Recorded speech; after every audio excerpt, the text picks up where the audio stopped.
मित्रों नमस्कार। पावन ज्योतिष प्रपात यूट्यूब चैनल पर आप सबका स्वागत है। आज का टॉपिक बहुत ही महत्वपूर्ण है, आपके जिज्ञासा का समाधान करने वाला है, बहुत ही समसामयिक है। टॉपिक की टाइटल है मित्रों, फलादेश में ग्रह के उप नक्षत्र स्वामी की मुख्य भूमिका। The main role of planets sub star lord in फलादेश। जी हाँ मित्रों, आगे बढ़ने से पहले आपसे आग्रह है कि अगर मेरे चैनल को अब तक सब्सक्राइब नहीं किए हैं तो नीचे का लाल बटन पुश कर दें तथा बगल में जो बेल आइकन आती है उसे जरूर पुश कर दें ताकि प्रत्येक वीडियो का नोटिफिकेशन तत्काल आप तक पहुंच जाए। मित्रों को शेयर जरूर करें, वीडियो को आज से अंत तक पूरा देखें तथा सभी दर्शक मित्रों को मेरा बहुत बहुत धन्यवाद, हार्दिक शुभकामनाएं। आइए आगे बढ़ते हैं। जी हाँ मित्रों, आप सबका प्रायः ये जिज्ञासा रहती है, देव के उप नक्षत्र स्वामी पर कई वीडियो हमने दिया है, चर्चा भी किया है, लेकिन प्रायः यह संशय आप लोगों के बीच में बना रहता है कि मेन रोल तो ग्रह का है, उसके नक्षत्र का है, क्योंकि उसके सिग्निफिकेटर्स ग्रह जिस भाव में बैठा होता है और ग्रह जिस नक्षत्र में बैठा होता है, जिन भावों को सिग्निफाई करता है, इसी से सिग्निफिकेटर तय किए जाते हैं और इसी के आधार पर मुख्य फलादेश होता है। लेकिन बार बार उप नक्षत्र स्वामी की चर्चा होती है। उप नक्षत्र स्वामी का मेन रोल क्या है, उप नक्षत्र स्वामी क्या करता है। बहुत से मित्रों को भ्रम होता है कि जब मान लीजिए सूर्य एक ग्रह है और उसकी दशांतर दशा चल रही है या सूर्य पर कोई फलादेश देखना है तो किसके नक्षत्र में बैठा हुआ है पहले हम सिग्निफिकेटर तय करते हैं। ग्रह जिस भाव में बैठा होता है, वह भाव जिस भाव में उसकी दोनों राशियां होती हैं, एक राशि होती है, वह भाव ये ग्रह का कार्जेश भाव होता है। और ग्रह उसके जिस नक्षत्र में बैठा होता है, वो नक्षत्रेश जिस भाव में होता है, नक्षत्रेश की राशियां जिस भाव में होती हैं, इन भावों का कार्जेश होता है, इन भावों का दायित्व होता है। इन भावों के सिग्निफिकेटर वो ग्रह कहे जाते हैं, स्वयं के द्वारा, अपने नक्षत्र के द्वारा। लेकिन सबलॉर्ड का भी रोल होता है।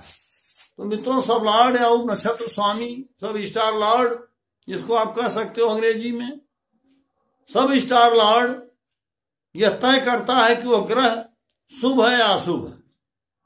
ग्रह का शुभ अशुभ फल उप नक्षत्र स्वामी पर निर्भर करता है। बार बार मैं कहता हूं कि उप नक्षत्र स्वामी जब सपोर्ट करे तो उन्हीं भावों का फल मुख्य रूप से मिलता है। तो मुख्य रूप से आप ये जान लें कि ग्रह शुभ है कि अशुभ है, कि कमजोर है कि सबल है, इसका निर्णय उप नक्षत्र स्वामी करता है। इस नाते उप नक्षत्र स्वामी की भूमिका बहुत ही महत्वपूर्ण है। इस वीडियो को मैं इसीलिए तैयार किया हूं कि स्टेप बाय स्टेप आप जानिए और समझिए।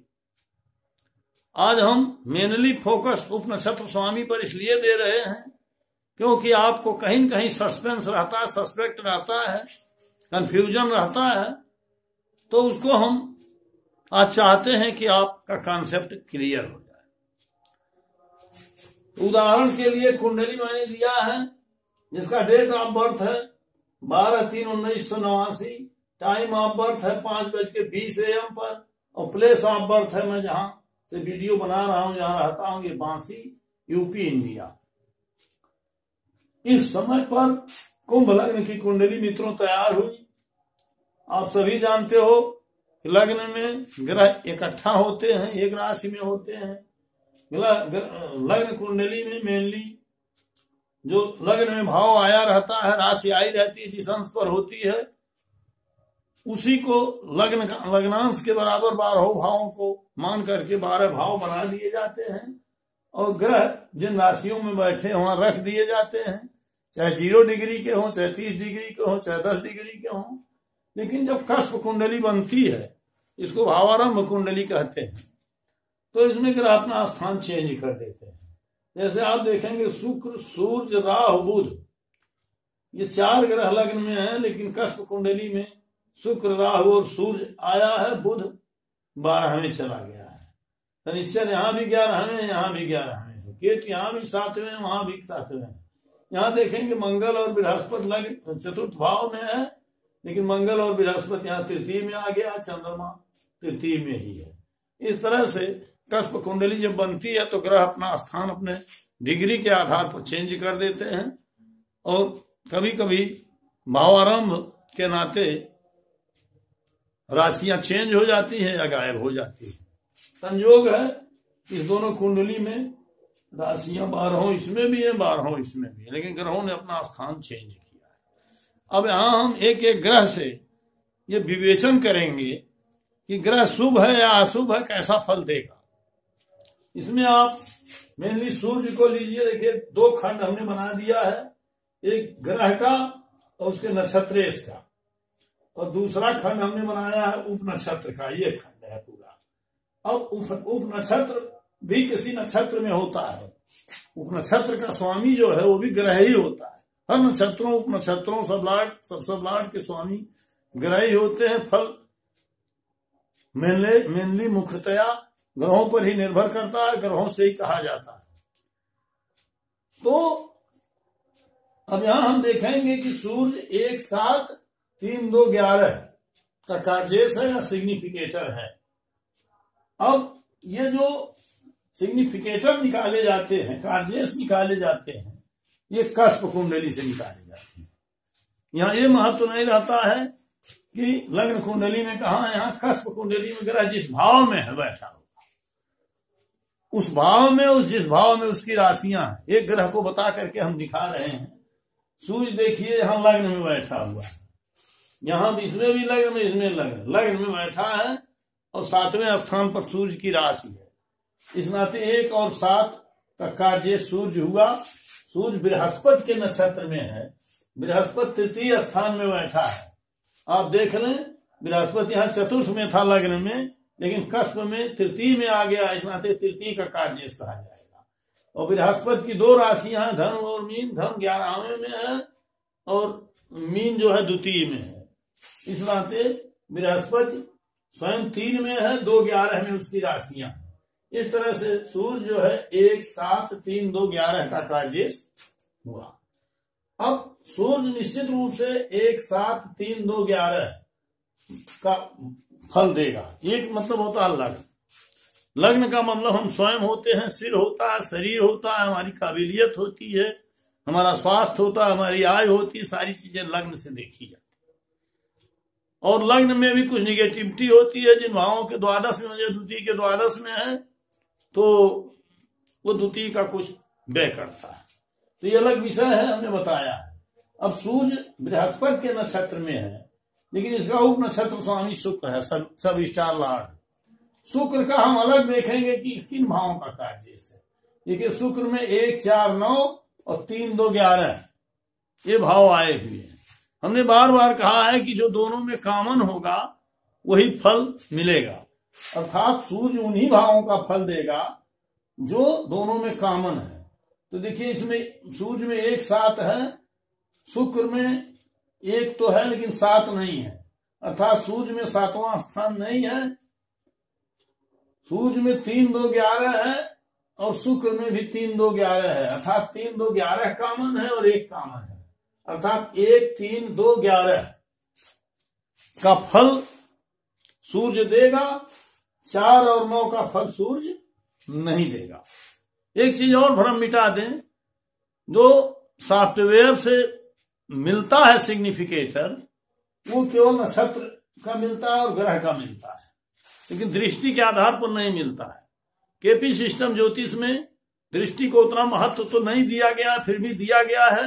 यथा आवश्यक दृष्टि को देख ले, जहां जहां जिन भावों को ग्रह देख रहा है, या लग्न कुंडली के अनुसार देखें, जिन भावों को देख रहा है उन भावों का भी कार्य ग्रह होगा, जब आवश्यक होता है तो उसको भी देखा जाता है।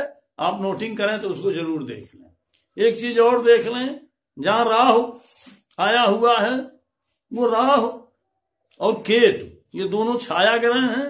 इनका फल व्यापक होता है। यह जिसकी दृष्टि होती है राहु पर सर्वप्रथम उसका फल देते हैं। ये नाते जिस ग्रह की दृष्टि हो उनके सभी सिग्निफिकेटर्स उसके राहु के सामने लिख लिया जाएगा और केतु के सामने भी। और उसके बाद जिसकी युति में हो, युति मतलब 4 और 6 अंश के अंतर पर, और जिसके नक्षत्र में हो, जिसकी राशि में हो, ये देख लिया जाएगा। सबको जोड़ा जाएगा, उसके बाद तब इनका निर्णय लिया जाएगा। यह आपको बार बार कहने की जरूरत नहीं, इसको कह कर करके देख लीजिए। तो अब आपको हम आते हैं सूर्य। देखिए 3, 2, 11 और 1 का कामन दोनों में है। इस नाते सबलाड ने निर्णय कर दिया कि 4, 9 का फल सूर्य नहीं देगा। 4, 9 मतलब शिक्षा होता है, भूम भवन वाहन होता है, माता होता है। ये फल सूर्य में नहीं है। यह जिनको जरूरत हो शिक्षा की, भूम भवन वाहन की, उसके लिए सूर्य में बल नहीं है, अर्थात इसके लिए शुभ नहीं है। सूर्य शुभ है तो केवल 3, 2, 11 के लिए। तीसरा स्थान हमारे पुरुषार्थ पराक्रम का होता है, द्वितीय धन का, परिवार का, कुटुंब का होता है, और 11वां स्थान आय का होता है, लाभ का होता है। मतलब 11वां स्थान है, 2 स्थान भी है, 6, 10 नहीं है। इस नाते सूर्य में 6वां 10वां उतना नहीं है। नौकरी पक्ष, पदोन्नति पक्ष, लेकिन 2 है, औसत दर्जे का धन रहेगा। 1, 3 से आप जानते हो, 1, 2, 3 जब रहता है तो कुल मिलाकर के परिश्रम पूर्वक धन कमाता है।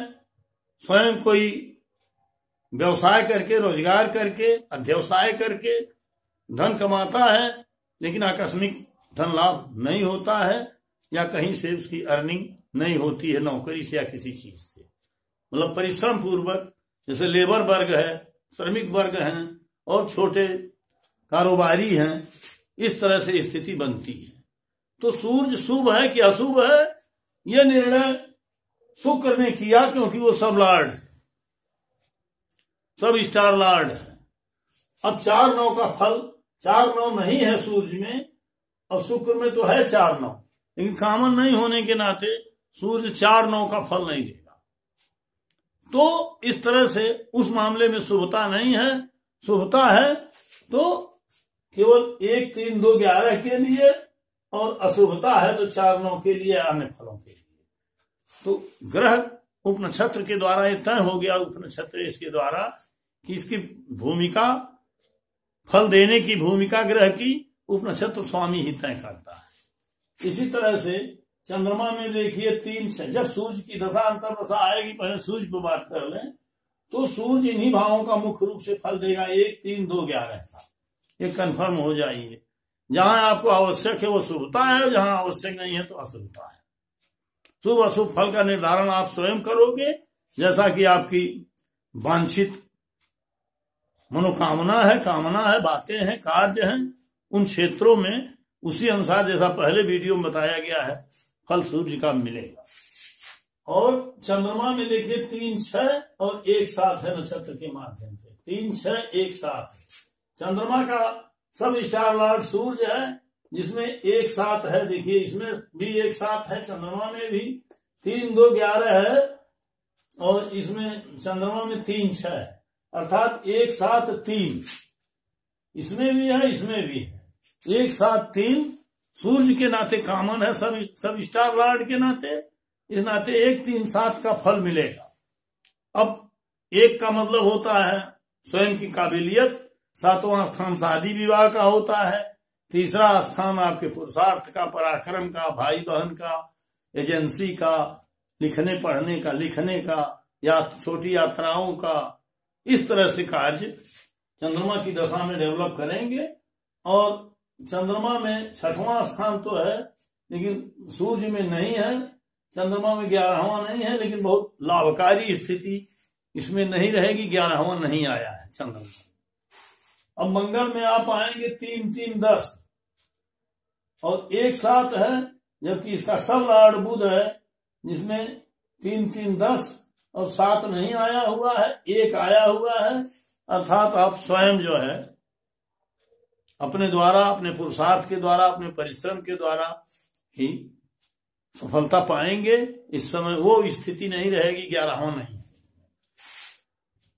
तो बुध ही निर्णय, उपनिषद स्वामी ही निर्णय दिया कि एक साथ इसमें है, लेकिन इसमें 7वां नहीं है।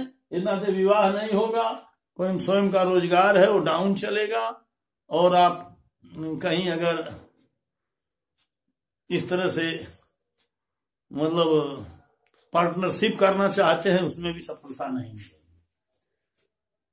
बुध को आप आएंगे, बुध को आप देखेंगे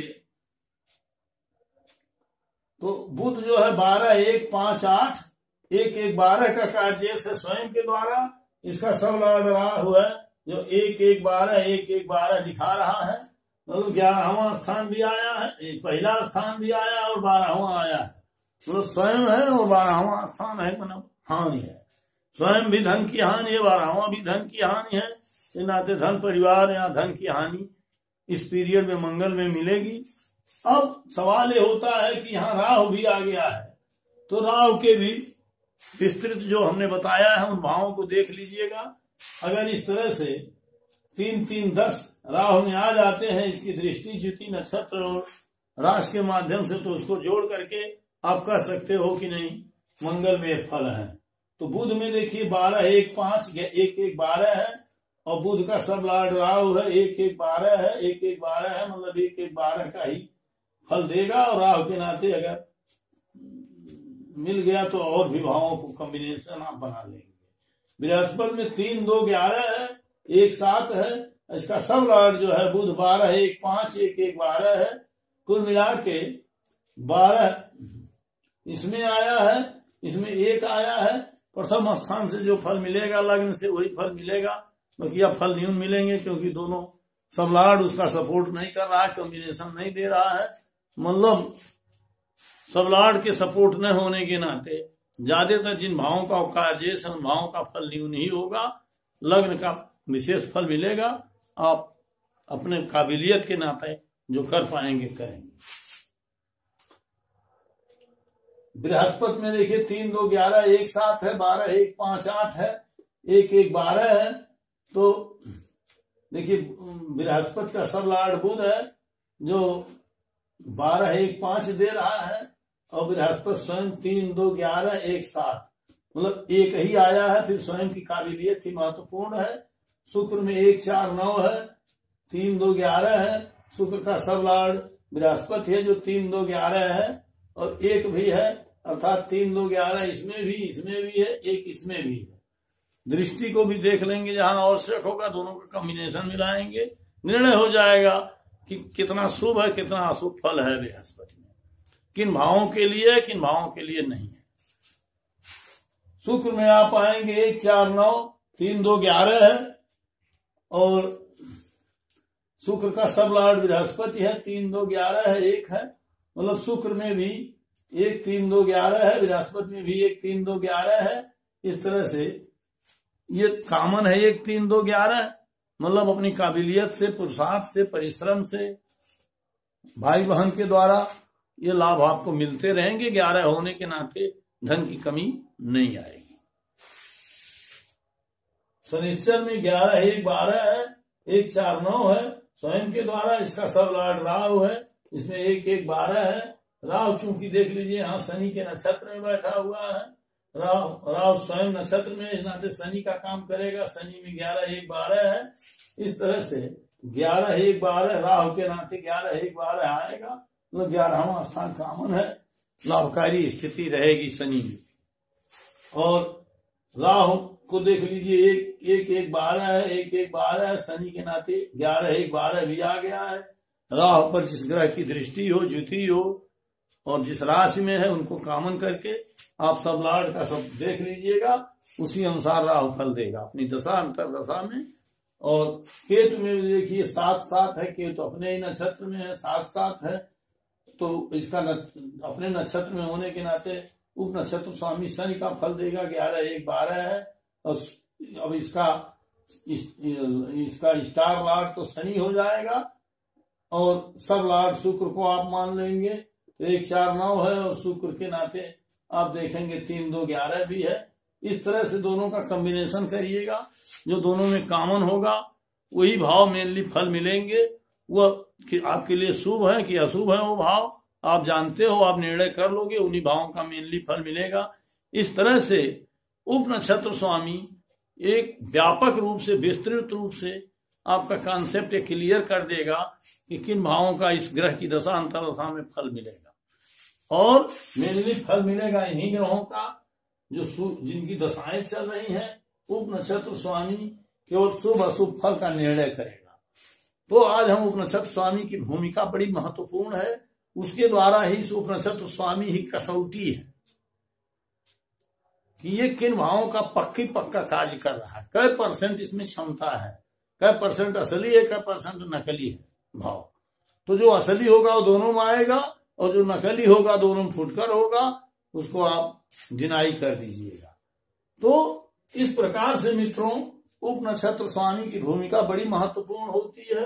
और केपी सिस्टम अपने आप में इतना सशक्त है, इतना सटीक है और समझने में इतना सुगम है कि अगर इन सूत्रों पर कस करके उप नक्षत्र स्वामी की कसौटी से कस करके ग्रह को देखेंगे तो आपके समझ में आ जाएगा कि ग्रह हमारा जिसकी दशा अंतर्दशा चल रहा है, जिसका प्रभुत्व है वर्तमान में हमारे उस कालखंड तक, जितने समय तक उसकी दशा है, अंतर्दशा है या भुक्ति है, उतने समय तक वो शुभ फल देगा कि अशुभ देगा, किन भावों के लिए देगा, किन भावों के लिए नहीं देगा। तो ये चीज मेन था, आपका कंफ्यूजन था कि आप नक्षत्र से आगे उप नक्षत्र पर पढ़ जाते थे। आप ये देखते हो कि ये उप नक्षत्र में है तो सारे फल मिलेंगे, ऐसा नहीं है। जो ग्रह में है उसको उप नक्षत्र की कसौटी पर कसिए कि उप नक्षत्र में वो भाव आए हैं कि नहीं आए। अगर आए हैं तभी उन भावों का फल मिलेगा।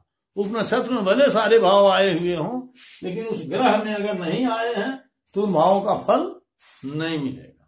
और उस ग्रह में अगर सभी भाव आए हुए हैं, उप नक्षत्र में नहीं आए हुए हैं, तो जिन उसकी महादशा है तो जिन अंतर्दशाओं में कॉमन रूप से दोनों भाव होंगे जो ग्रह में हैं, वही फल मिलेगी।